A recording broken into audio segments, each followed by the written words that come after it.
सप्रेम जय भारत. बंधू भगिनींनो, मी डॉक्टर संजय यशवंत अपरांती, सेवानिवृत्त पोलीस अधीक्षक आहे. आज आपल्या समोर येण्यामागचं उद्देश आहे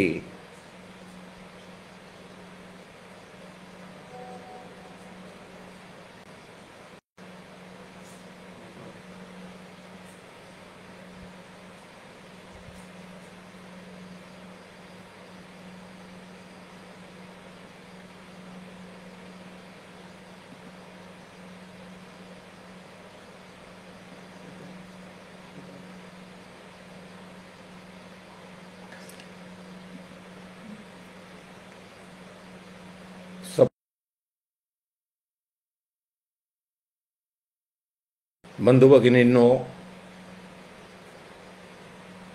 मी डॉक्टर संजय यशवंत अपरांती खास काही उद्देशाने खूप मधल्या काळानंतर, प्रदीर्घ गॅपनंतर आपल्याशी हितगुज करण्यासाठी आलेलो आहे. दोन उद्देश आहेत माझे, ज्याविषयी मी सगळीकडे सर्वदूर आज आपल्याशी काय बोलणार आहे, कोणत्या विषयावर हितगुज करणार आहे, याविषयी मी बोललो होतो. एक तर सध्या जो चर्चेचा विषय आहे, सरन्यायाधीश माननीय भूषण गवई सरन्यायाधीश पदाची शपथ घेतल्यानंतर महाराष्ट्रामध्ये आले. आपल्याला सगळ्यांना फार तो कौतुकाचा क्षण आहे. आपला माणूस म्हणजे आपल्या जातीचा नाही, आपल्या राज्यात मराठी माणूस सरन्यायाधीश झाला. सगळ्यांना आनंदाच्या ओकळ्या फुटल्या. वा वा वा, आपला माणूस झाला शेवटी, महाराष्ट्राचा माणूस. आणि नुसता महाराष्ट्राचा नाही, तर आंबेडकराईट बुद्धिस्ट डॉक्टर बाबासाहेब आंबेडकरांनी जे स्वप्न बघितलं होतं, आपण जसं ते बघतो ना, एक ब्लॅक कम्युनिटीचं आफ्रिकेचं पोरगं आरशासमोर असतं आणि आरशात त्याच्या आईने काय विचार केलेला असतो ते चित्र दिसत असतं. तशा प्रकारेच सरन्यायाधीश साहेब बाबासाहेबांच्या स्वप्नातला भारत, राष्ट्रपती महोदया, आदिवासी सरन्यायाधीश, आंबेडकरी विचारांचा माणूस, किती आनंद, उत्साहाचं भरतं आलं होतं. बंधू भगिनींनो, न्यायाधीश महोदयांनी विमानातून मुंबईच्या भूमीवरती जसं पाऊल ठेवलं आणि त्यांचा भ्रमनिरास झाला. त्या ठिकाणी प्रोटोकॉल प्रमाणे जे जे असायला हवे होते ते नव्हते. कदाचित त्यांना आठवण झाली असेल, बाबासाहेब गांधीजींना म्हणाले होते, आय हॅव नो होमलँड. मी माझ्या महाराष्ट्रात आलो, मला इतका आनंद झालेला आहे. त्यांनी तो व्यक्तही केला. परंतु त्या आनंदाचं भरतं जे आलं होतं, उधाणाची भरती होती, त्याला भांगेची ओहोटी लागली. कोकणी भाषेत सांगायचं तर सगळं पाणी निघून गेलं. उत्साह मावळला. कारण जी महत्वाची माणसं तिथे असायला हवी स्वागतासाठी, मुख्य सचिव, पोलीस महासंचालक, मुंबईचे पोलीस कमिशनर, सगळ्यांच्या मते फक्त ही 3 नावं घेतली जातात. बंधू भगिनींनो, मी आपल्याला एक गोष्ट अतिशय नम्रपणे सांगू इच्छितो, प्रौढीचा भाग नाही. मी राज्यपाल महोदयांचा परिसहाय्यक, एडीसी ज्याला म्हणतात, जो प्रोटोकॉलचा इन्चार्ज असतो, असा 2 वेळा राहिलेलो आहे. 2-2 वर्ष, 4 वर्ष संपूर्ण राज्याच्या मंत्रिमंडळाला आणि सगळ्या अधिकाऱ्यांना प्रोटोकॉल शिकवणे, लाईनीत बसवणे, उभे करणे, काम करून घेणे माझं काम. मला इतकं आश्चर्य वाटलं की फक्त ह्या 3च लोकांविषयी म्हटलं जातं. खरं तर त्यासोबत महापालिका आयुक्तांचा का उल्लेख केला जात नाही, महापौरांचा का उल्लेख केला जात नाही. आणि एक आणखी पद असतं शेरीफ. आता कोण आहेत मला माहिती नाही, किंवा त्या पदावरती कुणी आहे की नाही हेही मला माहिती नाही. ते शेरीफही प्रोटोकॉलसाठी सगळे लाईन अप करतात आणि येणाऱ्या पाहुण्याचं, जो पाहुणा आपल्याकडचा मूळचा रहिवासी आहे, त्याचं स्वागत करतात. आणि हे स्वागत काही त्यांना मिळण्याचं, मी म्हणणार नाही की ते त्यांच्या नशिबात नव्हतं. अरे नशीब, भारतीय राज्यघटना घडवते, आकाशातले राहू केतू गेला तो जमाना. त्या राज्यघटनेने दिलेला अधिकार,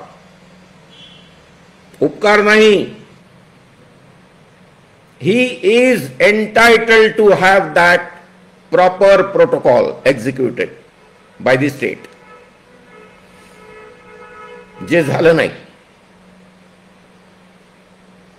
आणि त्यामुळे त्यांनी सखेद अंतःकरणाने आपल्या भाषणामध्ये या सगळ्या बाबींचा उल्लेख केला. बरं, त्यांना सगळं हे कसं माहिती? वडील राज्यपाल होते 3 राज्यांचे. त्यामुळे त्या राज्यांमध्ये जेव्हा ते वडिलांबरोबर जात असतील तेव्हा निश्चितपणे त्यांनी पाहिलं असेल, बिहारचे होते, केरळचे होते, सिक्कीमचे होते, वडिलांबरोबर प्रवास केले असतील. प्रोटोकॉल काय असतो, हायकोर्टाचे जज होते, सुप्रीम कोर्टाचे जज, त्यांना सगळे बारकावे माहिती आहेत. हो, तो काही नव्याने आलेला माणूस नाहीये. भारताचा मुख्य न्यायाधीश, चीफ जस्टिस ऑफ इंडिया, त्याचा महाराष्ट्राने, त्याच्या स्वतःच्या राज्याने घोर अपमान केलेला आहे. याला मी पूर्णतः त्यांच्यावरती झालेला जातीयवादी प्रहार मानतो. माझी विनंती राहील चीफ जस्टिस ऑफ इंडिया साहेबांना, सर्वोच्च न्यायमूर्ती साहेबांना,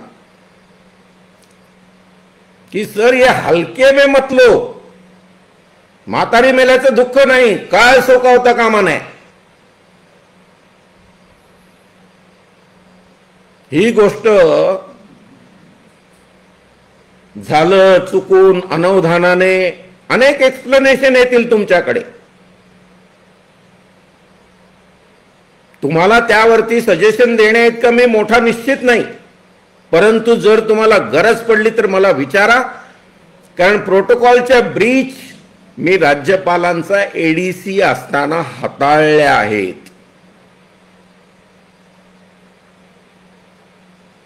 तुम्हाला माहिती आहे, राजशिष्टाचार याचा मंत्री असतो केंद्रामध्ये. तिथेही राजशिष्टाचार, आता यांचं खातं जे आहे, आपण जर विचार केला की हे पुढे कसं काय होईल, बऱ्याच लोकांच्या मनामध्ये मला प्रश्न विचारण्यात आले की तुम्ही सांगा, तुम्ही राज्यपालांचे एडीसी होतात, की याचं पुढे काय होईल.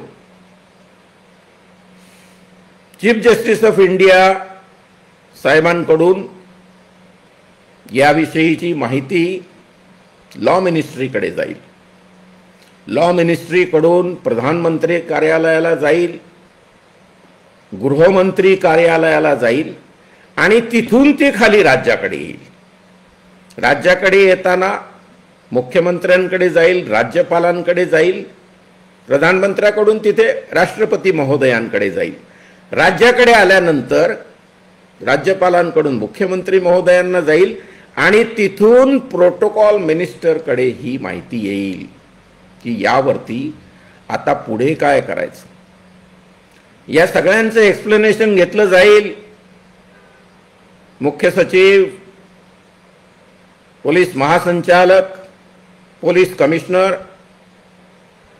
म्युनिसिपल कमिशनर यांचंही एक्सप्लेनेशन गरजेचं आहे. मी ठासून सांगू इच्छितो. ही सरकारी माणसं आहेत, त्यांना माहिती असतो प्रोटोकॉल पूर्ण.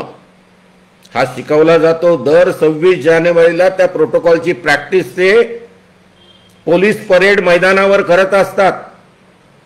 शिवाजी पार्क वरती मोठी परेड असते.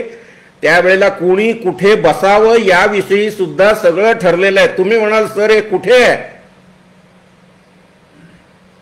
प्रोटोकॉलचं एक ब्लू बुक असतं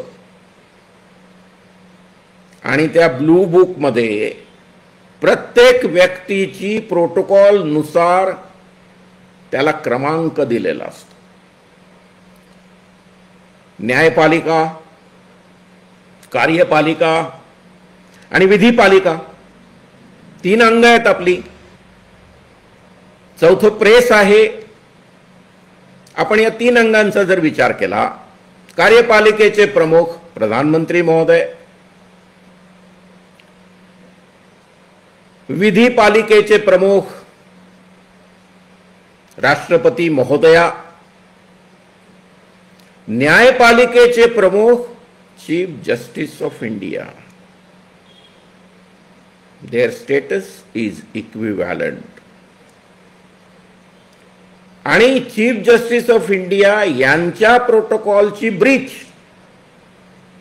राजशिष्टाचारामध्ये पडलेला खंड असं जर झालं असेल तर त्याविषयी निश्चितपणे माननीय हिज लॉर्डशिप भूषण गवई साहेब यांचा झालेला ब्रीच ऑफ प्रोटोकॉल म्हणणार नाही मी, झालेला अपमान. बाबासाहेब आंबेडकरांनी आम्हाला सन्मानाने जगायला शिकवलेला आहे. तो सन्मान आम्हाला प्राप्त व्हावा यासाठी म्हटलं शासनकर्ती जमात बना. बनलो आम्ही शासनकर्ती जमात. आम्ही राष्ट्रपती झालो. आम्ही चीफ जस्टिस ऑफ इंडिया झालो. आम्हाला आमचा सन्मान कोणी करून आमच्यावर उपकार करत नाही. तशा प्रकारची राजकीय प्रक्रियेमध्ये नोंद आहे. ती तशीच्या तशी in letter and spirit this has to be followed. त्यामुळे हे प्रोटोकॉलची ब्रीच जी झालेली आहे हा अतिशय सिरियस भाग आहे. ही अतिशय गंभीर बाब आहे. तितक्याच गांभीर्याने राष्ट्रपती महोदया, प्रधानमंत्री महोदय आणि सरन्यायाधीश या तिघांनीही ही बाब गांभीर्याने घेऊन संबंधितांवरती योग्य ती कायदेशीर कारवाई करावी. प्रोसिजरल. मग ती बदलीची असू शकते, मग ती डिमोशनची असू शकते, त्यांना शिफ्ट करण्याचं असू शकतं. म्हातारी मेल्याचं दुःख नाही, काळ सोकावता कामा नये. अन्य राज्यांनी यातून धडा शिकणं गरजेचं आहे. महाराष्ट्र हे प्रोग्रेस स्टेट आहे आणि त्यामध्ये अशा प्रकारची अधोगत माणसं नव्हे, जातीयवादी माणसं जर बसली असतील तर त्यांना फक्त कानपिचक्या देऊन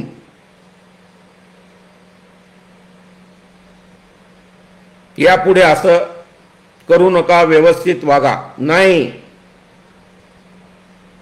ही काही शेवटचा जो फंक्शनरी असतो, तलाठी, पोलीस कॉन्स्टेबल, ग्रामसेवक यांची चूक नाहीये. अख्खं जग आता सध्या डिजिटल वर्ल्ड झालेलं आहे. अख्ख्या जगामध्ये या गोष्टीची चर्चा चालू आहे की अरे भारतात चाललंय काय. मुख्य न्यायाधीशाला सुद्धा जो सन्मान देणं गरजेचं आहे, जो बाबासाहेबांनी मिळवून दिलेला आहे. बाबासाहेब म्हटले सत्ता, संपत्ती, सन्मान. त्यातला सन्मान सगळ्यात महत्वाचा. हा लढा कसला आहे. आम्ही सरकारी अधिकारी का झालो. त्या राजभवनामध्ये मी काय खुर्च्या गरम करायला 2 वेळा बसलो होतो का 2-2 वर्ष. आणि कोणते राज्यपाल. माननीय पीसी अलेक्झांडर साहेब केरळचे, इंदिरा गांधींचे सल्लागार. माननीय एससी जमीर साहेब नागालँडचे.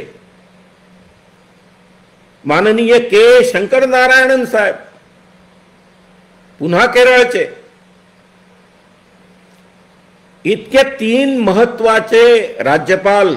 आणि कुणाच्या कार्यकाळात. शंकरदयाळ शर्मा, प्रतिभाताई पाटील आणि सगळ्यात महत्वाचा माणूस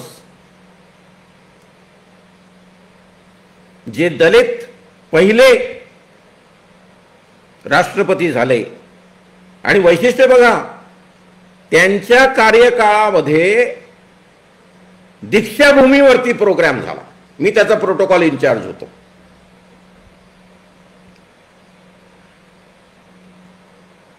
आणि त्या दीक्षाभूमीच्या प्रोग्रामचं आयोजन सध्या आपण ज्यांच्याविषयी बोलतो त्यांचे वडील रासू गवई साहेबांनी केलेलं होतं. स्टेजवरती राष्ट्रपती महोदय होते, राज्यपाल महोदय होते. राज्यपालांच्या सोबत मी होतो असं म्हणेन मी. आणि रासू गवई साहेब सगळा प्रोग्राम करत होते. अरे 3 राज्यांचे राज्यपाल राहिलेला माणूस आहे. कसली परिपक्वता असेल विचार करा. 30 वर्ष त्या विधान भवनामध्ये, राज्यांमध्ये, संसदेमध्ये जेव्हा 4 खासदार निवडून गेले, त्या 4 खासदारांमध्ये एक होते रासू गवई साहेब, रामदास आठवले साहेब, जोगेंद्र कवाडे साहेब, प्रकाश आंबेडकर साहेब. हे सगळे 4 खासदार निवडून गेले होते, तुम्हाला जर आठवत असेल तर. आणि त्यावेळेला एका मतावरती सरकार पडणार होतं. प्रत्यक्ष प्रमोद महाजन येऊन भेटले की तुम्ही हे सरकार पडतंय बीजेपीचं, आमच्या बाजूने मत द्या. रासू गवई साहेबांना आज उपटसुंभ टीका करतायत. कसलीही माहिती नाही. हुल्लडबाजी करणारी माणसं जमा केली आहेत. कसलंही गांभीर्य नाही. ट्रोलर्सच्या फौजा तयार केलेल्या आहेत. अरे बाबासाहेब आंबेडकरांचा समाज ट्रोलिंग करणारा.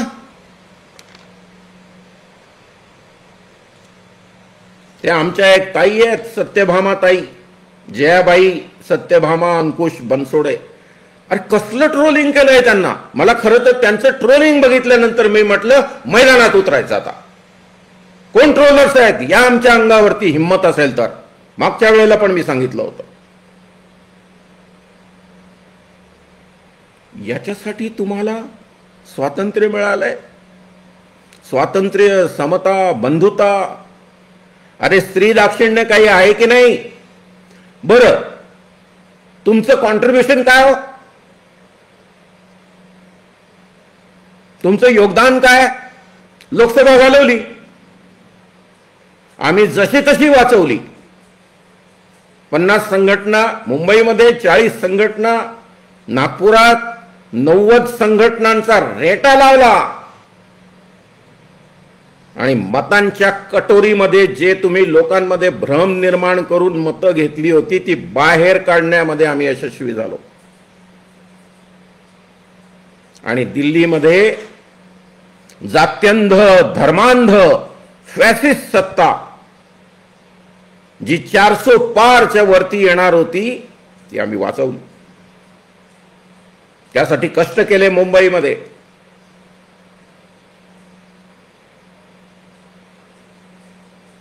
तुम्हाला सरळ त्याचं चित्र विधानसभेतही दिसलं.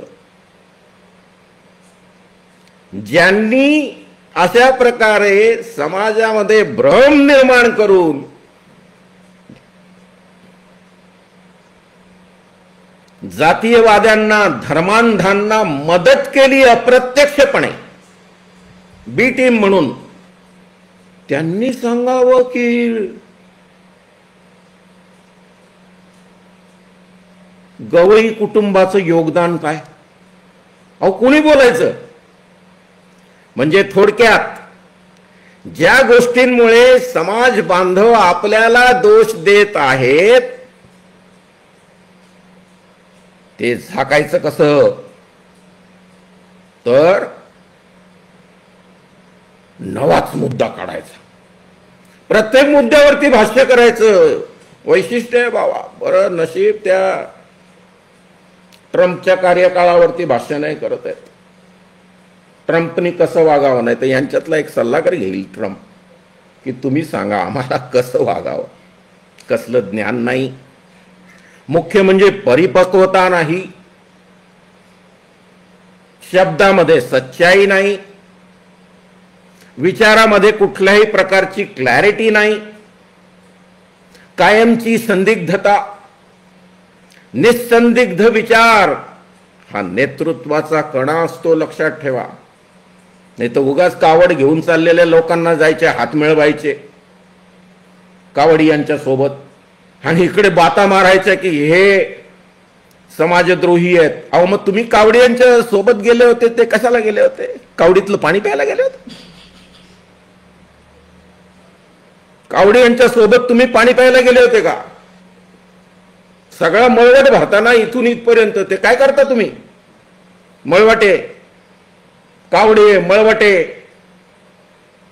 स्त्रियांविषयी अश्लाघ बोलणारे.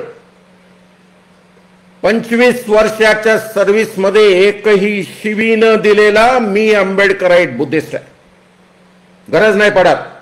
तुम्ही शिवी देता तेव्हा स्त्रीचा अपमान करता. स्त्रीचा सन्मान करणं आम्हाला शिवरायांनी शिकवलं, बाबासाहेबांनी शिकवलं, तथागत बुद्धांनी शिकवलं. आम्ही त्याचं पालन करतो. कधीही चुकूनही शिवी देत नाही. आणि तुम्ही चुकून नाही, तुम्ही शिवीच देता. मी तुमचे शिव्यांचे व्हिडिओ दाखवायला बसलो नाही आज. परंतु आपलं ज्याचं योगदान नाही, ज्यांचं काचेचं घर असतं ते दुसऱ्याच्या घरावर दगड मारत नाहीत. 4 दगड तुमच्या घरावरती येतात आणि तुमचं घर कोलॅप्स होतं. कृपया लक्षात ठेवा. ज्या कुणाला तुम्ही ट्रोलिंग केलं मागच्या वेळेला, आम्हाला मिटिंगा घ्याव्या लागल्या, साहित्यिकांच्या घरावरती गेले, चांगल्या चांगल्या माणसांना तुम्ही ट्रोलिंग केलं आणि ठोकून काढा. अरे ठोकून काढा म्हणजे काय. बाबासाहेबांच्या राज्यघटनेचं राज्य आहे, त्यातून तुम्हाला वगळलेलं नाहीये.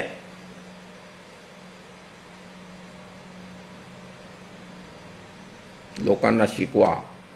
या समाजाला अजूनही शिक्षण पूर्ण झालेलं नाही, त्याला अजूनही सांस्कृतिक महात्म्य शिकवा आणि त्याच्या आधारे हा समाज समृद्ध करा.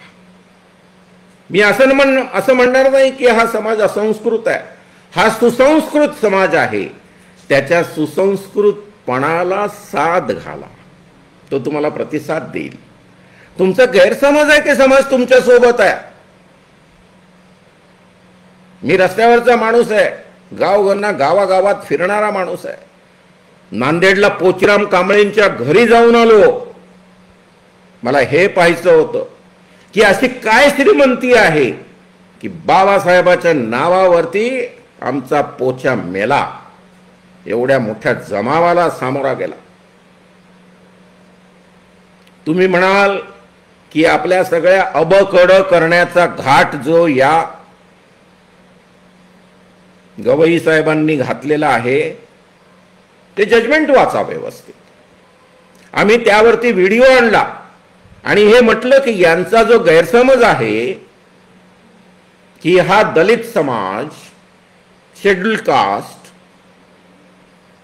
हा होमोजिनस नाही. होमोजिनस म्हणजे एकसंघ नाही, हेट्रोजिनस आहे.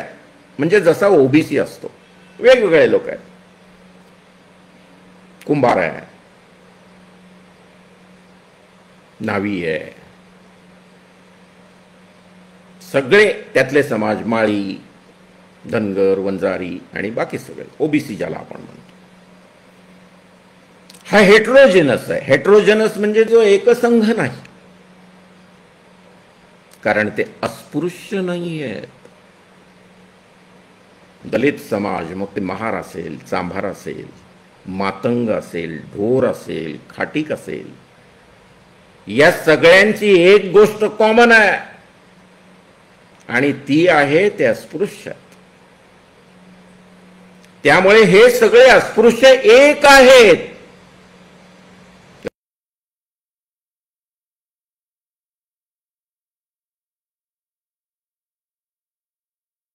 की जर ते एकसंघ असतील तर त्यांच्यामध्ये अबकड केलं जाऊ नये. वाचा जजमेंट पूर्ण, त्यातला डिसेंटिंग पार्ट वाचा. त्या ताई आत्ता जस्ट रिटायर झाल्या, बेला एम त्रिवेदी, बेला माधुर्य त्रिवेदी.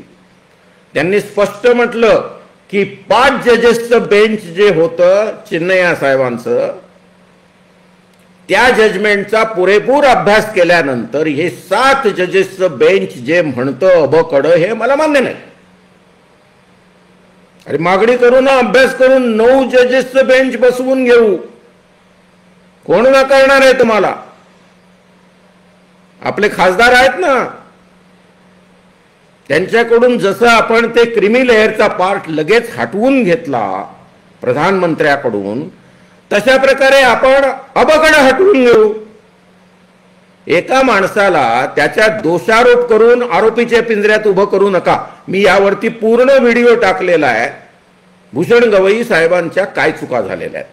परंतु मिळालेले 7 महिने जे आहेत, अरे पहिल्यांदा आनंदच व्यक्त करा आपल्या माणसाचा झालेला सन्मान. आणि तुम्ही घरभेदे जर अपमान करायला निघाले असतील तर बाहेरचे लोक अपमान करतायत प्रोटोकॉलची ब्रीच करून.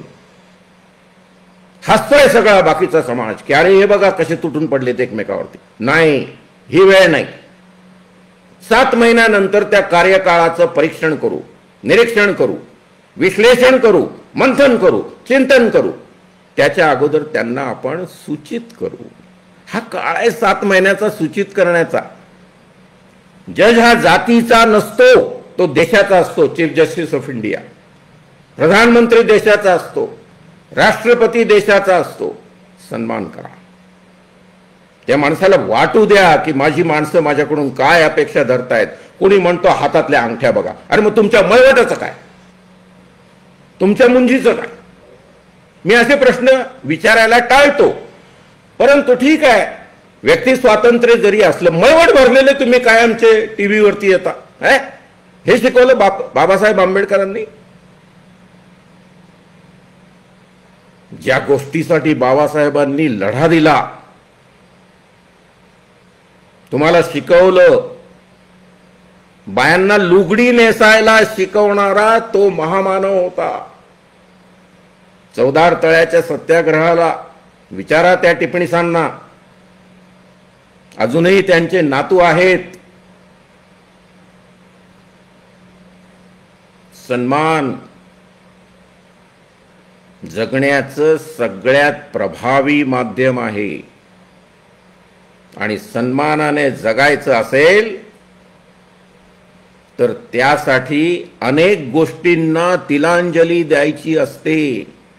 मी हे शिकलो पोलीस खात्यामध्ये.